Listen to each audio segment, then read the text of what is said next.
Type of സിനിമയാണ്, ഇതിലുള്ളൊരു സിനിമയാണ്. Comedy thriller സിനിമയാണ്. ബാക്കിലുണ്ട് കാണാൻ. ഇത്രയും നേരം ഞങ്ങളവിടെ ഉണ്ടായിരുന്നു.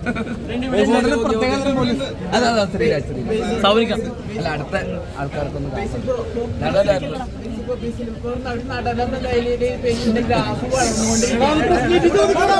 കണ്ടതിന്റെ ഒരു എക്സ്പീരിയൻസ് എങ്ങനെയായിരുന്നു?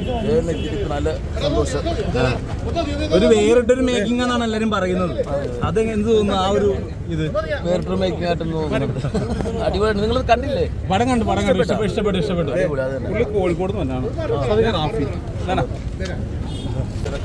നമ്പർ വിളിക്കോ? പോട്ടെ, വീട്ടിലേക്ക് വരാം. ഭയങ്കര പ്രതീക്ഷയോടെ കണ്ട. ഇഷ്ടപ്പെട്ടു.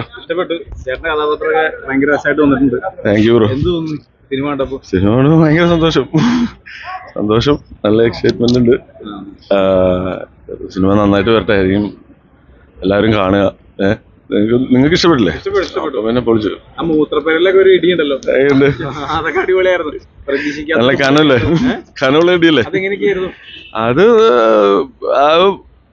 നമ്മളൊരു 2 ദിവസം അതിന് വേണ്ടിയിട്ടുള്ള പ്രാക്ടീസും കാര്യങ്ങളൊക്കെ ഉണ്ടായിരുന്നു.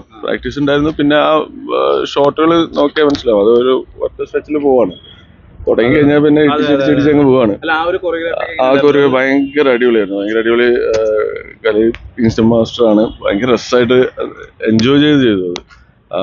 അതിന്റെ പെയിനും കാര്യങ്ങളും, അല്ലെങ്കിൽ നമ്മൾ ഒരു കുറച്ച് റിയലിസ്റ്റിക്കും കൂടി അതിന് ഞാൻ കേട്ടു. എനിക്ക് ഭയങ്കര ഇഷ്ടമാണ്.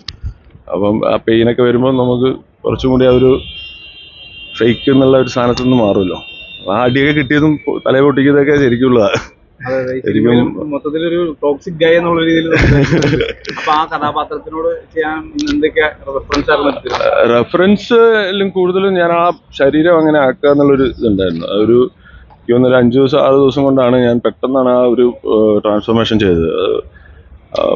ആ സമയത്ത് എന്താ പറയാ, നമ്മൾ എല്ലാ ദിവസവും വെള്ളം കുടിച്ച് അല്ലെങ്കിൽ നല്ല കപ്പയൊക്കെ തിന്ന് നിൽക്കുന്ന ഒരാളുടെ ഒരു മൂഡ് വരണ്ടേ.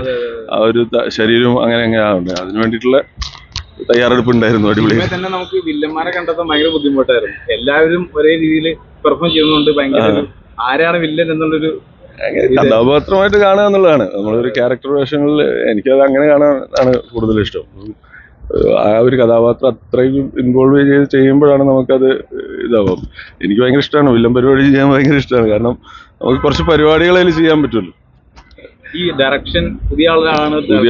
ശ്രീരാജ് എന്ന് പറയും. ശ്രീരാജിന്റെ തൂമ്പ എന്ന് പറയുന്ന ഒരു ഷോർട്ട് ഫിലിമൊക്കെ ഞാൻ ആദ്യം കണ്ടായിരുന്നു. അപ്പം പുള്ളിയുടെ ഒരു പ്രത്യേക രീതിയിലുള്ള ഒരു ഡയറക്ഷൻ പരിപാടിയാണ്. അപ്പം അത് നമ്മൾ ചെയ്യുമ്പോൾ ആ സമയത്ത് തന്നെ നമുക്കത് മനസ്സിലായിട്ടുണ്ടായിരുന്നു. കംപ്ലീറ്റ് 100% ആ സിനിമയെ കുറിച്ച് അറിയുന്നത് അൻവർക്കും അതേപോലെ ക്യാമറമാൻ അതുപോലെ അങ്ങനെ അത്രയും ആൾക്കാരായിരിക്കും. ശ്രീരാജൊക്കെ ആയിരിക്കും. കാരണം അവന്റെ മനസ്സിലുള്ള ഒരു സാധനം ഉണ്ടല്ലോ. ഒരു സാധാരണ അല്ലെങ്കിൽ കുറെ ഏതെങ്കിലും ഡയറക്ടറിന്റെ കീഴിൽ നിന്നിട്ട് അങ്ങനെയല്ല പുള്ളിയുടെ ഒരു എക്സ്പീരിയൻസ്. പുള്ളിയുടെ ഒരു രീതിയുണ്ട്. ആ രീതി വളരെ വ്യത്യസ്തമായിട്ടൊരു സംഭവമായിരിക്കും എന്ന് എനിക്ക് ഉറപ്പുണ്ടായിരുന്നു. അങ്ങനെ തന്നെയുണ്ട്. ആക്ടറെ സംബന്ധിച്ച് കഥ അറിയാതെ അഭിനയിക്കുക, അല്ലെങ്കിൽ തന്നെ സിനിമ കാണുമ്പോഴേ നമുക്ക് മനസ്സിലാവാം.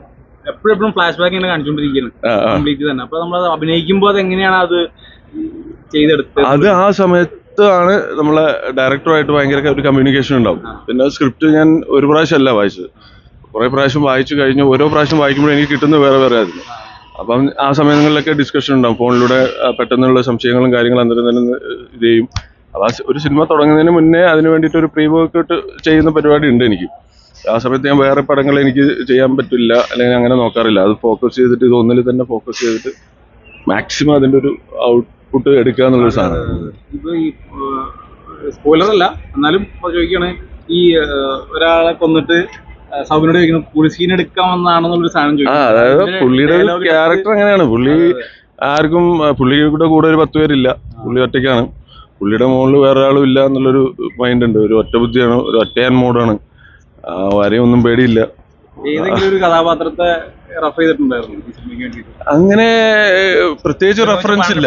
നമ്മുടെ കീരിക്കാടൻ ജോസ് എന്നുള്ള രീതിയിൽ അങ്ങനെ ഞാൻ പൊതുവെ ഞാൻ റെഫർ ചെയ്യാറില്ല. റെഫർ ചെയ്യുമ്പോൾ വെച്ചാൽ നമ്മൾ ആ ഒരു എന്തെങ്കിലും ഒരു മാനേഴ്സ് ഒക്കെ കയറി വരുമ്പോൾ നമുക്കത് ശരിയല്ലല്ലോ.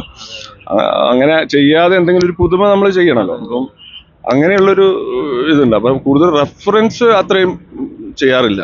റെഫറൻസ് ഇപ്പം എന്താ പറയുക, ഇപ്പം ആകെ റെഫറൻസ് ചെയ്തിരിക്കുന്നത് കൽക്കിക്ക് വേണ്ടിയിട്ടാണ്. അപ്പോൾ കൽക്കിക്ക് വേണ്ടിയിട്ടും എനിക്ക് കുറേ പടങ്ങൾ ഞാൻ കണ്ടിട്ട് എനിക്ക് അതൊന്നും വർക്കായിട്ടുണ്ട്. വർക്കായിട്ടില്ല വെച്ചാൽ അതിലും വ്യത്യസ്തമായിട്ട് എന്തെങ്കിലും കാണിക്കണം, അല്ലെങ്കിൽ അങ്ങനത്തെ ഒരു പ്രത്യേക ഒരു ഡെഡ് ഐ മൂഡ് സാധനം കാണിക്കണമെന്നൊന്നും. അതെനിക്ക് കിട്ടിയത് ലയൺ എന്ന് പറയുന്ന കുറേ ക്ലിപ്സിൽ നിന്നാണ്. ആ മൃഗത്തിന്റെ സാധനമാണ് ഞാൻ എടുത്തത്. അങ്ങനെ കുറച്ച് പരിപാടികളുണ്ട്. അത് ചിലപ്പം നമ്മൾ ആക്ടേഴ്സിൽ തന്നെ എടുക്കണമെന്നില്ല. അപ്പം കുറേ ഒരു 1000കണക്കിന് വീഡിയോസ് ഒക്കെ കണ്ട് അത് തലേ കയറ്റി അങ്ങനത്തെ ഒരു മൂഡാണ്. അപ്പൊ എല്ലാവിധ ആശംസകളും. തീർച്ചയായിട്ടും സന്തോഷം. അടിപൊളിയാവട്ടെ. എല്ലാവിധ ആശംസകളും. ചേട്ടന്റെ കഥാപാത്രത്തിന്റെ പേരെന്നായിരുന്നു? തുപ്രൻ. തുപ്രൻ. തുപ്രൻ ഞെട്ടിച്ചിരിക്കുകയാണ്. എന്ത് തോന്നുന്നു തിയേറ്ററിൽ നിന്ന് ഇറങ്ങി കഴിഞ്ഞപ്പോൾ? സന്തോഷം, നല്ല സന്തോഷം. നല്ല റോള് കിട്ടി, പരമാവധി നന്നാക്കി ചെയ്തു, അങ്ങനെ സന്തോഷം. ഈ കഥാപാത്രം ചെയ്യാൻ നേരത്ത് എങ്ങനെയായിരുന്നു ആക്ട് ചെയ്യാൻ നേരത്തൊക്കെ ലൊക്കേഷനിൽ? പിന്നെ ഞാൻ നാടകം ചെയ്യാറുണ്ട്, അങ്ങനെ ഒരു എക്സ്പീരിയൻസ്. പിന്നെ ഡയറക്ടർ പറയും, അത് നമ്മുടെ ചില സജഷൻസ് അങ്ങോട്ട് പറയും, അങ്ങനെ രണ്ടും കൂടി ഇതായിട്ടുണ്ട്. തുപ്രൻ എന്ന് പറഞ്ഞ ക്യാരക്ടറൊക്കെ തിയേറ്ററിൽ നോക്കുമ്പോൾ ഭയങ്കര കയ്യടിയൊക്കെ ആയിരുന്നു. നിങ്ങളുടെ ഒരു ഡയലോഗ് ഡെലിവറിയും കാര്യങ്ങളൊക്കെ അത് ചെറുപ്പകാലം തൊട്ട് നാടകമായിട്ടുള്ള ബന്ധമുണ്ട്. നിങ്ങൾ അഭിനയിച്ച എല്ലാവരും നാടകം ചെയ്യുന്ന ആൾക്കാർ തന്നെയാണ്? മിക്കവാറും ആൾക്കാരങ്ങനെ തന്നെയാണ്. ചേട്ടന്റെ വീട് എവിടെയായിരുന്നു? എൻ്റെ വീട് തൃശ്ശൂർ തന്നെയാണ്. ഈ സിനിമയിലേക്ക് എത്തിപ്പെട്ടത് എങ്ങനെയാണ്? അത് അങ്ങനെ ഒരു വാട്സപ്പ് ഗ്രൂപ്പ് വഴി വന്നതാണ്. ഈ സൗബിൻ ബേസും തമ്മിലുള്ളൊരു കെമിസ്ട്രി ഒക്കെ എങ്ങനെയായിരുന്നു കൂടെ അഭിനയിച്ചപ്പോൾ? അവരൊക്കെ നല്ല കോപ്പറേറ്റീവ് ആയിരുന്നു. കള്ളിഷാപ്പിന്റെ പരിസരം കാര്യങ്ങളൊക്കെ നല്ല സെറ്റ്, ഗോകുൽദാസിന്റെ അടിപൊളി സെറ്റ്. അത് നല്ല ആർട്ടിസ്റ്റാണ്. അവരുടെ അച്ഛനും ഞങ്ങളൊക്കെ പരിചയക്കാരാണ്. ശരിക്കും ഒരു കൊടിയൻ ക്യാരക്ടർ ഇതുപോലെ തന്നെ ഉണ്ടായിരുന്നു. തുപ്രൻ എന്ന് പറഞ്ഞ ക്യാരക്ടർ. ഈ തുപ്രൻ എന്ന് പറഞ്ഞ ക്യാരക്ടർ ഇങ്ങനെ പറഞ്ഞപ്പോ ചേട്ടൻ എന്താ തോന്നിയത്? അല്ല, ചെയ്യാൻ പറ്റുമെന്ന് തോന്നി. പിന്നെ എന്താന്ന് വെച്ചാല് ചെയ്തു വരുമ്പോ നമ്മള് പരമാവധി നന്നാക്കി ചെയ്യാൻ നോക്കും. അതങ്ങനെയാണ് പതിവ്. മാക്സിമം ചെയ്യാൻ നോക്കും. സിനിമ കണ്ടു കഴിഞ്ഞപ്പോൾ എക്സ്പീരിയൻസ് എങ്ങനെയാണ്? നല്ല സന്തോഷം. നല്ല സന്തോഷം. ഇത്ര വലിയൊരു കഥാപാത്രം തന്നെയല്ലേ കിട്ടിയത്? നല്ല റിസൾട്ട് കിട്ടി, നല്ല ക്യാരക്ടർ കിട്ടി. അപ്പോൾ ചേട്ടന്റെ പേരെങ്ങനെയായിരുന്നു? സുന്ദരൻ. സുന്ദരൻ തച്ചപ്പള്ളി. അപ്പൊ ഓൾ ദ ബെസ്റ്റ്. പോലീസ് കഥാപാത്രം ചെയ്തത് അത് താടിയൊക്കെ പഠിച്ചു കഴിഞ്ഞപ്പോ മറ്റേ മിന്നൽ മുരളിയിൽ ഉണ്ടായിരുന്നു. നല്ല എക്സ്പീരിയൻസ് ആയിരുന്നു. ശ്രീരാജിന്റെ ആദ്യ സംരംഭം, അത് അന്നൂർ റഷീദ് പ്രൊഡ്യൂസ് ചെയ്യുന്നു, ഞങ്ങളെല്ലാവരും അഭിനയിക്കുന്നു. ഞങ്ങൾ പല സുഹൃത്തുക്കളുണ്ടായിരുന്നു, ഞങ്ങളുടെ തന്നെ സ്വന്തം നാടക സുഹൃത്തുക്കൾ അഭിനയിക്കാണ്ടായിരുന്നു. അതൊക്കെ കൂടി സന്തോഷം. ഞങ്ങൾക്ക് അഭിനയിക്കുമ്പോഴൊക്കെ നന്നായിട്ട് എൻജോയ് ചെയ്ത് തന്നെ ചെയ്യാൻ പറ്റി. അത് പ്രേക്ഷകരിലേക്ക് എത്തുന്നതാണ് ഞങ്ങൾ വിശ്വസിക്കുന്നത്. സന്തോഷം. ഒരു പോലീസ് കഥാപാത്രം ചെയ്യാനുള്ളൊരു ഇത് വന്നെങ്ങനെയായിരുന്നു? അല്ല, അത് ശ്രീരാജിന്റെ തീരുമാനമായിരുന്നു പോലീസ് കഥാപാത്രം. കൂടുതൽ വയലന്റ് ആയിട്ടിരുന്ന ആള്. അതെ, പോലീസുകാരുടെ വയലന്റ് ആയിട്ടുള്ള കഥാപാത്രം, അതും ശ്രീരാജിന്റെ ഡിസിഷൻ മേക്കിംഗ് ആണ്. അത് ആ കഥാപാത്രം അങ്ങനെ ഇരിക്കുന്നുള്ളത്. ഈ കഥാപാത്രം ചെയ്യുമ്പോൾ പോലീസുകാരുടെ ഡയലോഗ് ഡെലിവറി ഒക്കെ ഉണ്ട്, ഭയങ്കരമായിട്ട് ചിരി ഉണർത്തിയായിരുന്നു. അതല്ലേ, തന്നെ അത് അവരുടെ സ്ക്രിപ്റ്റിന്റെ മിടുക്കെന്ന് ഞാൻ വിശ്വസിക്കുന്നു. അപ്പൊ ഇനി കാണാൻ വരുന്ന പ്രേക്ഷകരോട് പറയാനുള്ളത്? എല്ലാവരും പടം കാണണം, പടം എൻജോയ് ചെയ്യാൻ പറ്റുമെന്നാണ് ഞാൻ വിശ്വസിക്കുന്നത്. വളരെ ഗൗരവപ്പെട്ട ഒരു സിനിമയും അതേ സമയം തന്നെ ആസ്വാദികരമായിട്ടുള്ള ഒരു സിനിമയായിട്ടാണ് എനിക്ക് ഫീൽ ചെയ്തിട്ടുള്ളത്. Thank you. ഒരു അപ്പിയറൻസിലൊക്കെ ചേഞ്ച് ഉണ്ട്, അവരുടെ ബോഡി ലാംഗ്വേജ് ഒക്കെ ചേഞ്ച് ഉണ്ട്. അപ്പൊ അങ്ങനെ ഒരു വെറുതെ ഒരു കോമൺ ആയിട്ട് ചെയ്തിരിക്കില്ല. എല്ലാവരും ഒരു ക്യാരക്ടർ 100% മേക്കപ്പിലാണെങ്കിലും അവരുടെ ബോഡി ലാംഗ്വേജിലാണെങ്കിലും ഒക്കെ ചേഞ്ച് ചെയ്തിട്ടുള്ള. ഇപ്പൊ സൗഖ്യനൊക്കെ വളരെ മനോഹരമായിട്ടാണ് അത് കൈകാര്യം ചെയ്തത്. അവരുടെ ബേസിലും ഒരു പ്രത്യേക ക്യാരക്ടറാണ് പുള്ളിയുടെയൊക്കെ. അപ്പോൾ ഒരു നല്ല എക്സ്പീരിയൻസ് ആയിരിക്കും. എന്തായാലും എല്ലാവരും സിനിമ കാണുക, തിയേറ്ററിൽ വന്ന് സിനിമ വിജയിപ്പിക്കും. ഡയലോഗുകളാണെങ്കിലും തൃശ്ശൂരിലെ ചില പ്രാദേശിക അതെ, തൃശ്ശൂരിന്റെ തന്നെ ചില പക്ക തൃശ്ശൂരല്ല. ഇപ്പൊ എന്റെ നാട് വടക്കാഞ്ചേരിയാണ്. അപ്പൊ ഞങ്ങളുടെ നാട്ടിലൊക്കെ ഉപയോഗിക്കുന്ന രീതി അങ്ങനത്തെ ഒരു ഭാഷാ ശൈലിയൊക്കെയാണ്. പിന്നെ അതുപോലെ തൃശ്ശൂരിന്റെ ചില പ്രാന്തപ്രദേശങ്ങളിലൊക്കെ ഉള്ളൊരു ശൈലിയാണ് ഉപയോഗിച്ചിട്ടുള്ളത്. എല്ലാവരും പരമാവധി അത് കീപ്പ് ചെയ്ത് പോയിട്ടുണ്ട്. ഡയലോഗ് പ്രസന്റേഷനിലൊക്കെ പരമാവധി നന്നായിട്ട് ചെയ്തിട്ടുണ്ട്. എല്ലാവരും ചെയ്യാൻ ഡയലോഗ് മലയാള സിനിമയിൽ പുതുമയാണല്ലോ, പെൻസിൽ ഒടിക്കുമെന്നൊക്കെ പറയുന്നത്. ഓക്കെ, എന്തായാലും സന്തോഷം. Thank you. ഓക്കെ.